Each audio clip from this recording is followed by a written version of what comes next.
잠깐 우리가 ETF 이야기도 했지만 ETF가 지금 사실 비트코인 그리고 암호화폐 시장에는 가장 중요한 이슈로 자리매김하고 있기 때문에 조금 이 부분을 더 깊이 들여다보는 게 좋을 것 같아요. 사실 2021년 불장 이후에 22년도에 또 비트코인의 가격을 10만 달러로 끌어올릴 수 있는 게 뭐가 있을까요? 라고 업계 인사분들한테 여쭤보면 거의 첫 번째로 돌아오는 게 현물 ETF 승인이다. 이렇게들 말씀 많이 하셨어요. 그게 벌써 2년 전이고 지금도 안 되는 상황인데 일단 현물 ETF와 관련해서 전 이사님이 그 트위터에 조금 아직은 우리가 낙관적이게 생각하는 거는 시기상조다 이렇게 말씀하신 것도 봤는데 어떤 입장이신 거예요?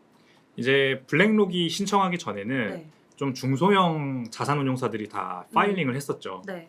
아마 못 들어보시는 곳들이 대부분일 거예요. 특히 암호화폐 자산운용사들이 많이 했었죠. 맞아요. 네. 근데 그 중에서 이제 여러분들이 아실 만한 곳은 아크인베스트 같은 곳이 있죠. 돈나무 언니. 돈나무 언니. 네. 아크인베스트가 이제 비트코인 투자도 하고 있지만 이제 자기가 스스로 ETF를 신청을 하기도 했었어요. 네. 근데 다 이제 불허가 났었고, 근데 이번에 블랙록이 6월 말에 신청한 게 뭐가 다르냐면 네. 일단 블랙록이라서 달라요. 일단 네임밸류 자체가 다르다. 네임밸류 자체가 급이 다르다. 급이 다르다. 네. 네. 거의 뭐 어떤 국가의 GDP 이상의 규모를 자산운용을 하고 있는 회사이기 때문에 네. 게다가 이 블랙록의 임원진들이 현재 바이든 정부의 요직에 다 진출해서 현재 정계에서 활동을 하고 있어요. 그러니까 옛날에 1980년대, 90년대만 해도 골드만삭스가 사실 그런 비슷한 역할을 그쵸. 했었거든요. 그때 다 해먹었잖아요. 다 해먹었죠. 그러니까 민주당 정권이 네. 전통적으로 월가와 결탁해서 정권을 유지하는, 정치 세력을 유지하는 걸로 유명해요. 공화당 정권이 이제 군수 요쪽과 결탁을 많이 하고요. 네. 근데 지금 바이든 정부가 그래서 골드만삭스가 아니라 블랙락과 굉장히 밀접하게 연관돼 있어요. ESG의 아젠다가 둘이 맞았거든요. 이 블랙록도 ESG를 굉장히 중요하게 생각해서 아실지 모르겠지만 S&P 500 지수에 있는 기업들 네. 중에 88%의 기업들의 블랙록 지분이 다 들어가 있어요. 오. 진짜로 엄청난 영향력을 행사하는 그러네요. 자본시장의 회사고 이 블랙록이 가장 중요시 생각하는 거, 자기가 투자한 회사들이 꼭 해야만 한다라고 말하는 게 ESG 준수예요. 환경보호, 네. 뭐 이런 것들 다 하라고 하는 거죠. 음. 그러니까 바이든 정부 입장에서는 이제 자신의 정치적 어젠다와 맞아 떨어지니까 블랙록을 굉장히 중용을 하고 있는데 이 블랙록이 비트코인 ETF 비트코인 현물 ETF 하겠다라고 네. 나서면은 사실상 SEC 입장에서는 안 해줄 수가 없을 거예요. 그쵸. 그냥 다른 연리가 다 제쳐주고 블랙록이 하겠다는데 뭐 이건 정권 눈치도 사실 봐야 되는 문제고 네. 해줄 것 같고, 근데 그럼 테크니컬한 기술적인 면을 좀 들여다보자면 ETF가 그동안에는 이 SEC가 계속해서 보류하고 반려한 이유가 있어요. 왜냐, 이 비트코인 현물 시장 같은 경우, 가상자산 시장 같은 경우에는 미국 내에서 거래가 되는 양이 글로벌로 봤을 때 비율이 한 10%도 안 돼요. 전부 다 얼마 안 되네요. 미국이 뭐 한때는 글로벌 거래량 1위까지 간 적도 있지만 네. 그건 옛날 얘기고, 네. 그게 혹시 바이낸스가 나가면서 또 그런 영향도 있을까요? 바이낸스 US는 굉장히 좀 영향력이 미미했어요. 그쵸. 원래. 근데 바이낸스 글로벌 거래소가 네. 전 세계 거래량이 제 생각에는 과반수 이상을 차지하고 그쵸. 있을 거예요. 그래도 원래 초반에는 바이낸스 자체에서 거래가 되다가 이제 US로 딱 바뀌면서 아예 미국 쪽 물량이 빠져나갔잖아요. 뭐 뒤로 그렇죠. 거래하는 사람도 있다곤 하지만 맞아요. 그런 거래소들 규제로 인해서 미국 쪽에 혹시 분량이 더 줄어들었나 싶네요. 맞아요. 정확하게 짚으셨는데 네. 미국이 자국민들은 이 거래소에서 거래하면 안 돼라는 법을 굉장히 모든 주에서 강하게 밀어붙이거든요. 네.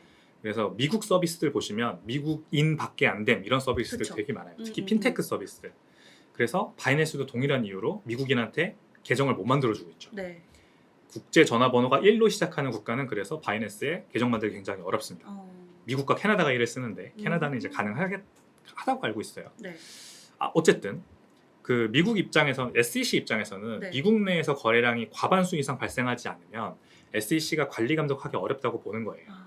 얘네는 이제 시장 교란 행위가 발생하면 그쵸. 자기가 직접 어떤 그런 행위자들을 찾아내서 기소까지 해야 되는데 그쵸. 그걸 못 하니까 사실상 out of control이죠, 말 out of control이죠. 네. 바이낸스에서 갑자기 비트코인 가격이 이렇게 튀어올랐다. 그 이유를 알 수가 없는 거예요. 네. 그러니까 반려를 계속 하고 있는 거죠. 네. 그래서 지금 이 그레이스케일이라는 회사가 있습니다, 미국에. 그레이스케일이라는 회사 들어보셨나요? 네. GBTC라고 하는 이제 신탁 상품을 네. 운영하는 회사죠. 비트코인 신탁 상품. 계속 프리미엄이 아래로 떨어지고 있는 상황이었죠. 그쵸. 많이 최근에 많이 올라왔잖아요. 그래도. 맞아요. 네. 그 비트코인 가격보다 이 GBTC라는 신탁 상품의 가격이 30% 40% 네. 할인돼서 거래되고 있어요. 왜냐면은 ETF처럼 ETF는 실시간 거래가 되잖아요. 네. 증시에서. 근데 신탁 상품은 OTC에서 거래가 돼서 음. 일단 사면 6개월 동안 못 팔아요. 어. 엑시스를 할 수가 없는 그 단점 때문에 디스카운트를 받는 거죠. 네. 그래서 이제 그레이스케일이라는 회사가 이때 나 이거 ETF로 바꾸고 싶어 라면서 SEC에 계속 요청을 했던 거예요. 네. 아크인베스트나 뭐 다른 블랙록처럼. 네. 근데 역시 SEC는 계속 안 반려를 된다. 해왔어요. 그러니까 이제 맞고소를 한 거예요. 그레이스케일도 맞고소를 하고 SEC도 맞고소를 해서 지금 소송이 진행 중인데 네. 이 그레이스케일의 요청에 따르면 SEC가 이유 없이 이중잣대를 들이대고 있다. 왜? 선물 ETF는 승인해줬으면서 그러니까. 선물 시장도 네. 물론 CME라는 이제 시카고 상품 거래소에서 거래되긴 하지만 선물은 그 선물의 가격의 근거를 이루는 현물은 다 어차피 여기에서 거래되고 있으므로 당위성이 떨어진다. 그래서 이중잣대를 들이댄다 하면서 기소를 한 거예요. 네.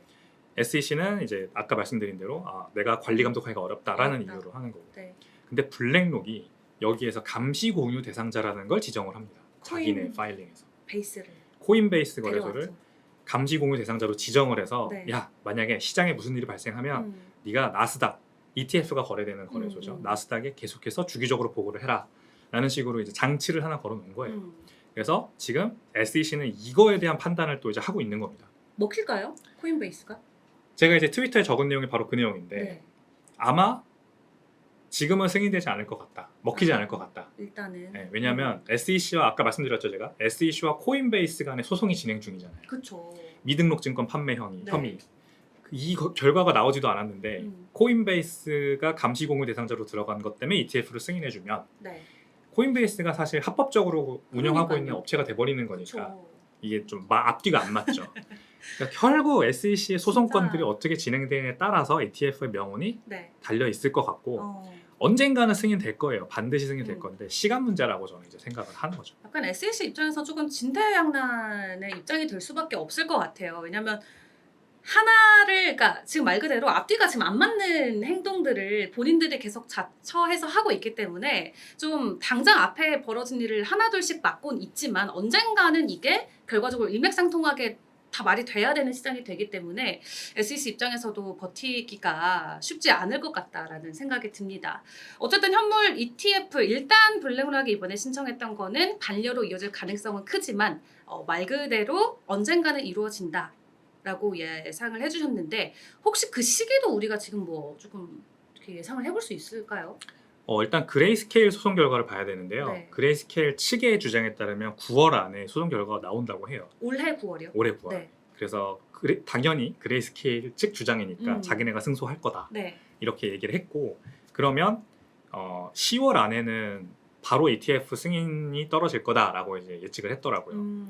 이제 이거에 뭐 또 영향을 받았는지 네. 블룸버그의 그 ETF 애널리스트들의 최근 보고서에서도 올해 안에 ETF 승인이 된다가 가능성이 원래 50% 언더였는데 네. 65% 이상으로 오. 올라갔어요.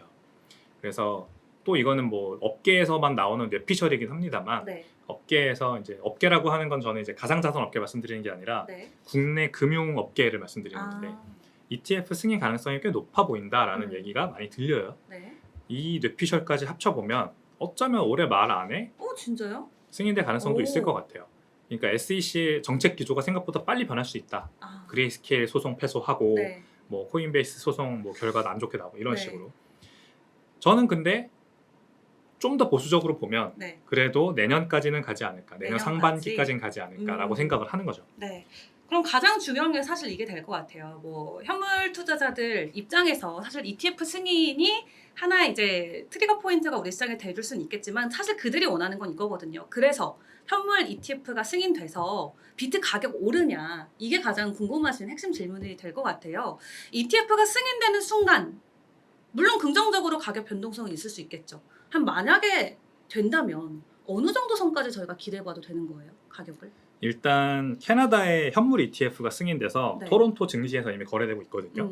현재 가장 큰 ETF가 펄포스 ETF라는 건데 한 11억 달러 정도의 자산이 거기에 들어가 있어요. 네. 우리나라 돈으로 한 1조 4천억 원 정도. 생각보다 크지 않은 거죠, 사실. 생각보다 크지 않은 거예요? 그렇죠. 어. 근데 캐나다 증시에 가장 많이 자금이 그 ETF 때문에 유입됐을 때가 네. 한 50억 달러까지 들어왔었거든요. 그러면 보통 캐나다에 뭔가가 도입되면 미국에는 10배의 효과가 있다고 해요. 그러니까 자본시장 규모가 미국이 캐나다보다 훨씬 크잖아요. 네. 그래서 캐나다의 현물 ETF가 한 50억 달러 정도의 자금을 들여왔으면 미국은 그의 10배, 최소 500억 달러 정도는 자금을 들여올 거다라고 네. 보는 거죠. 500억 달러면은 지금 현재 비트코인 전체 시총의 한 10% 정도예요.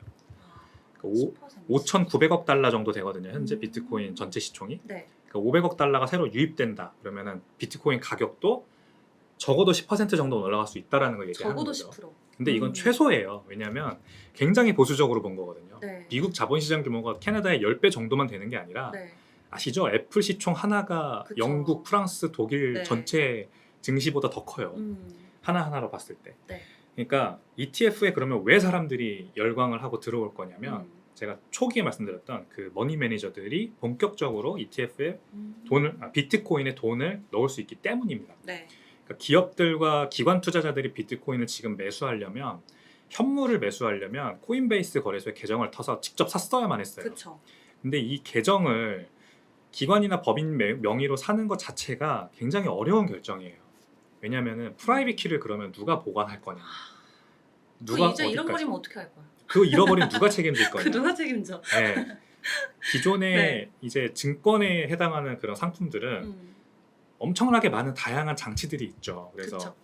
마치 우리나라의 주민등록번호처럼 이 북미 지역에서 거래되는 증권들은 다 이 고유의 번호가 부여되거든요. 그걸 QCIB이라고 합니다. 네. QCIB 번호가 부여돼서 이 QCIB 번호가 부여된 것들은 어떤 프로토콜이 있어요. 네.